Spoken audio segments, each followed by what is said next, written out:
Good morning. I'd like to welcome you back to another edition of our Anchored in the Word morning reflection. And this is episode 3 for the week. And so I want to invite you back with me to Psalm 29. And we're looking at the entire psalm together, but today we will focus in on kind of the heart of this psalm, verses 3 to 10. So let's go ahead and look together at the psalm. We'll read it in its entirety and then dig into the text. It says, "Give unto the Lord, O ye mighty, give unto the Lord glory and strength. Give unto the Lord the glory due unto his name. Worship the Lord in the beauty of holiness. The voice of the Lord is upon the waters. The God of glory thundereth. The Lord is upon many waters. The voice of the Lord is powerful. The voice of the Lord is full of majesty. The voice of the Lord breaketh the cedars. Yea, the Lord breaketh the cedars of Lebanon. He maketh them also to skip like a calf. Lebanon and Syrian like young unicorns. The voice of the Lord divideth the flames of fire. The voice of the Lord shaketh the wilderness. The Lord shaketh the wilderness of Kadesh. The voice of the Lord maketh the hinds to calve, and discovereth the forest. And in his temple doth every one speak of his glory. The Lord sitteth upon the flood, yea, the Lord sitteth king forever. The Lord will give strength unto his people. The Lord will bless his people with peace." Now, these verses are wonderful verses because they are so graphic in their description of God's power. And yesterday we talked about in these verses the fact that they compel us to turn to God and to worship him in a very distinct way. What I'd like us to do this morning is I'd like us to look at a compelling reason or a compelling case for us to worship the Lord. And so I want to direct your attention into these verses and show you how the psalmist, David, is taking a very specific situation that probably many of us have witnessed on some level, and it gives us an appreciation for God's power. So before we get into those details, I want to make this statement because it is a part of the discussion we're looking at today. All of creation endlessly praises the greatness of the Lord, and it compels us to worship him. Several passages in the Old Testament are majestic type passages that show us that. For instance, Psalm 19, we're very familiar with this one. It says that the heavens declare the glory of God, and the firmament showeth his handiwork. Day unto day uttereth speech, and night unto night showeth knowledge. There's no speech or language where their voice is not heard. Whenever we look into the creation and we see the heavens and the beauty of a sunset or the beauty of a sunrise, when we look up into the night sky, all of those things declare that God is great and glorious and he's worthy to be praised. Or think about what God says about himself in Job chapter 38. He says, "Where wast thou when I laid the foundations of the earth? Who laid the measures thereof? If thou knowest, or who hath stretched the line upon, whereupon the foundations thereof are fastened, or who laid the cornerstone thereof? Hast thou commanded the morning since the days, and caused the dayspring to know his place? Hast thou entered into the springs of the sea, or hast thou walked into search of the depths?" What is the Lord saying to Job? He's basically saying, Job, this creation compels you to bow down in my presence and worship me, because there are so many things in this world that are wondrous to behold, and you can't fully comprehend it. And I'm the one who designed it that way. I'm the one who created it that way. Or in Ecclesiastes 1:5, it says that the sun arises and it goes down and hastes to its place where it arose. The wind goeth toward the south and turneth again to the north. It whirleth about continually. The winds return, or the rivers run into the sea, yet the sea is not full. Unto the place from whence the rivers come, thither they return again. And so he talks about some of the things that we witness in the creation that they compel us to worship God.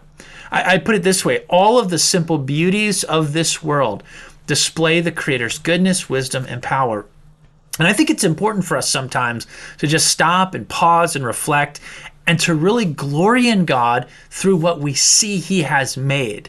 And so the creation points us to the Creator. It shows us his handiwork, his wisdom, his power.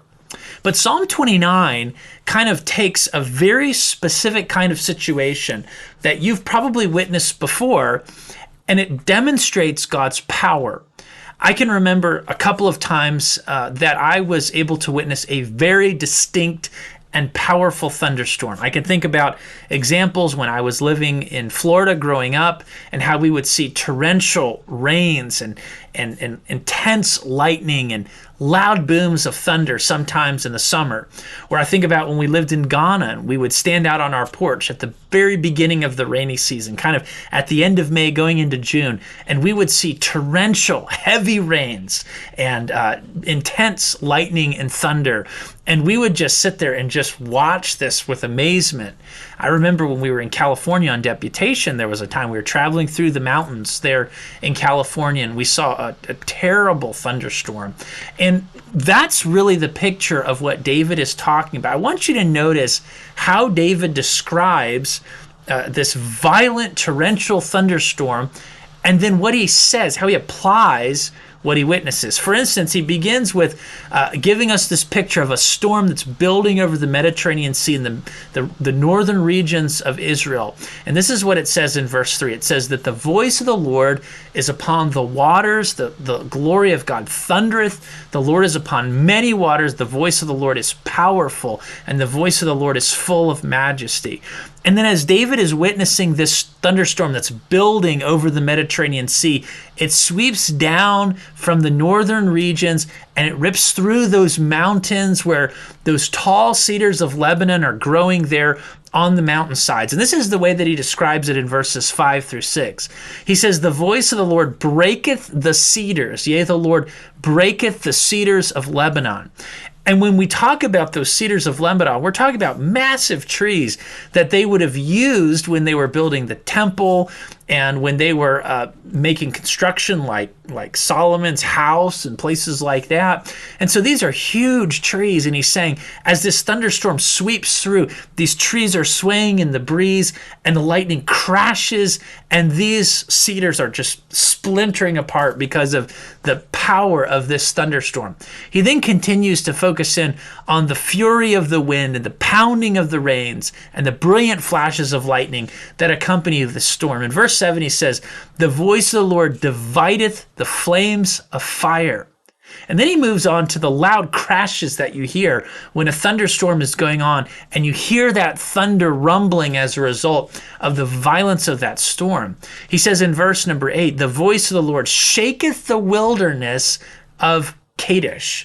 And so in this psalm, it's showing a picture of this storm moving from the north all the way down to the wilderness regions, the desert regions of the south. And David is witnessing all of this. He even gives us a very interesting detail in verse 9. He says, the voice of the Lord maketh the hinds to calf and discovereth the forest. And he says, these are such violent rains and such violent storms that as those deer are coming to that time of the year where they will give birth, this thunderstorm actually causes them to respond during that season and to go into birth. And so what we're seeing is this massive display of power.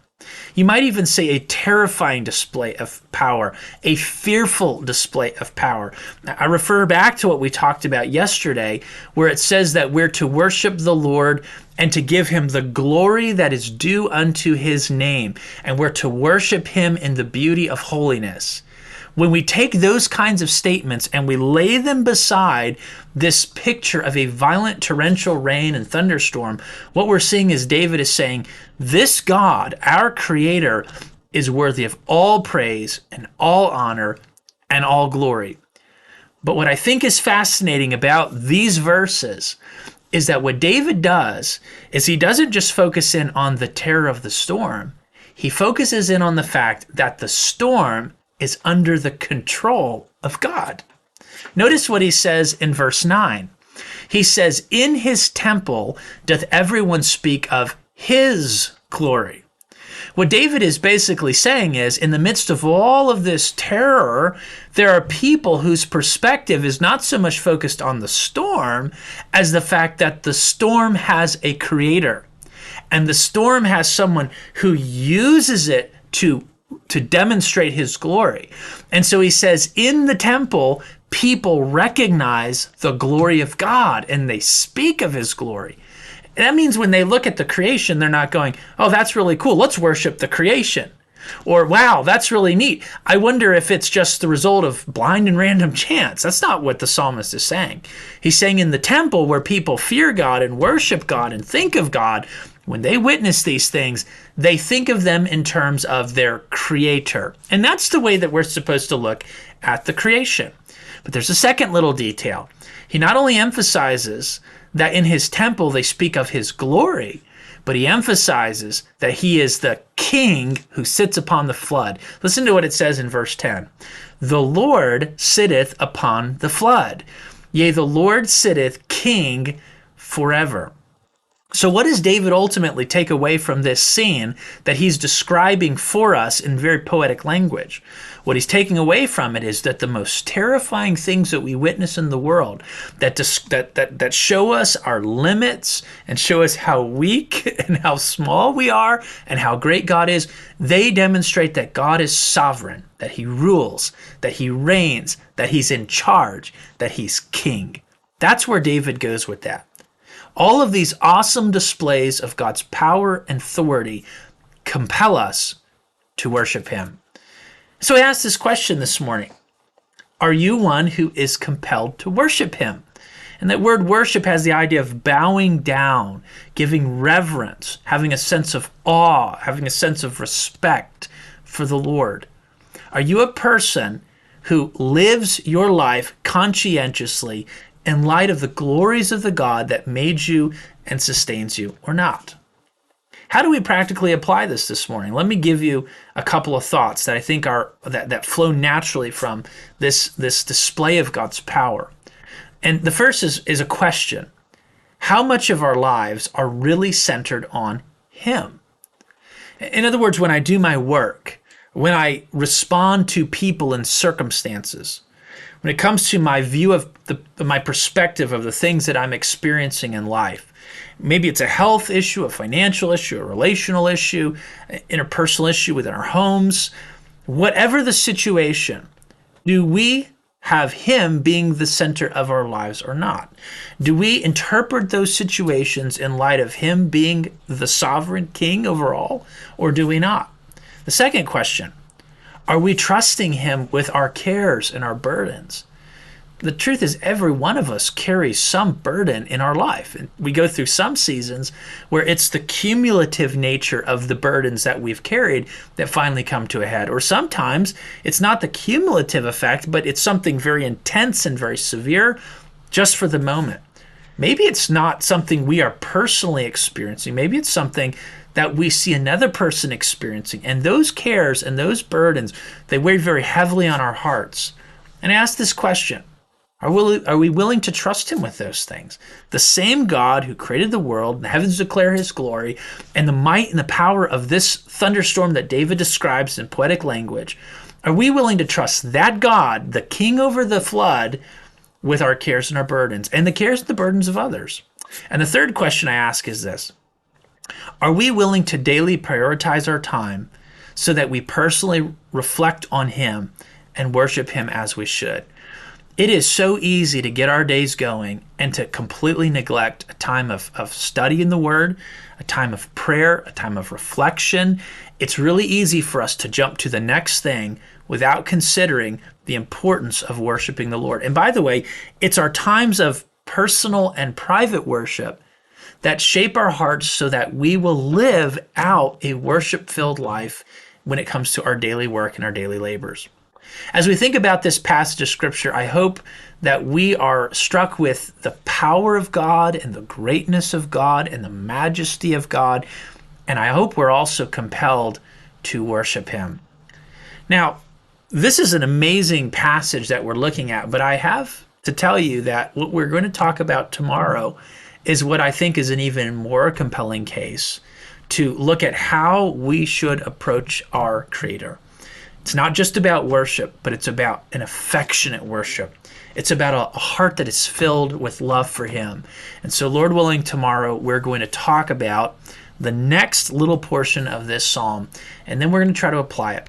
I hope that you've had a good time studying with us this morning. I hope it's been encouragement, a challenge, a blessing. If it has, please share that.